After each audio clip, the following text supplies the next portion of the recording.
स्वामी समर्थ. बाळा, आज मी तुला काही प्रश्न विचारणार आहे. प्रत्येक प्रश्नाचं उत्तर तुझ्या मनातच आहे. शेवटपर्यंत हा संदेश नक्की ऐक. प्रश्न: बाळा, तुला असं वाटतं का की देव तुझं ऐकत नाही? नाही बाळा, देव प्रत्येक प्रार्थना ऐकतो, पण प्रत्येक इच्छा योग्य वेळीच पूर्ण करतो, कारण त्याला तुझ्यासाठी योग्य वेळ माहीत असते. इतकी मेहनत करूनही यश का मिळत नाही? कारण प्रत्येक मेहनतीचं फळ लगेच मिळत नाही. काही झाडांना फळं यायला वर्षे लागतात. म्हणून उशीर म्हणजेच अपयश नाही. माझ्याच आयुष्यात एवढ्या अडचणी का येतात? कारण संकट माणसाला तोडण्यासाठी नाही, तर त्याला अधिक मजबूत बनवण्यासाठी येतात. सोनं जसं अगीत तापवल्यावर चमकतं, तसंच आयुष्यही संघर्षानंतर उजळतं.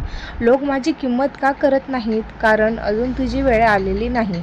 जेव्हा तुझं कर्म बोलायला लागेल, तेव्हा तुला कमी लेखणारेच तुझं कौतुक करतील. हार मानावी का? नाही बाळा, कारण कदाचित तू यशाच्या अगदी जवळ उभा आहेस. आज थांबलास तर उद्याचा विजय तुझ्या हातून निसटू शकतो. देवाला माझ्याकडून नेमकं काय हवं आहे? श्रद्धा, संयम आणि चांगलं कर्म. बाकी सर्व गोष्टी योग्य वेळी तो स्वतः देतो.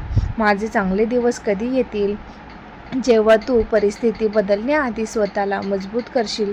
कारण देव आधी माणसाला तयार करतो आणि मगच त्याला यश देतो. आज मला काय करायला हवं? निराशा सोड, स्वतःवर विश्वास ठेव, मनापासून प्रार्थना कर आणि प्रामाणिकपणे कर्म करत राहा. योग्य वेळ आली की तुझं नशीब बदलेल.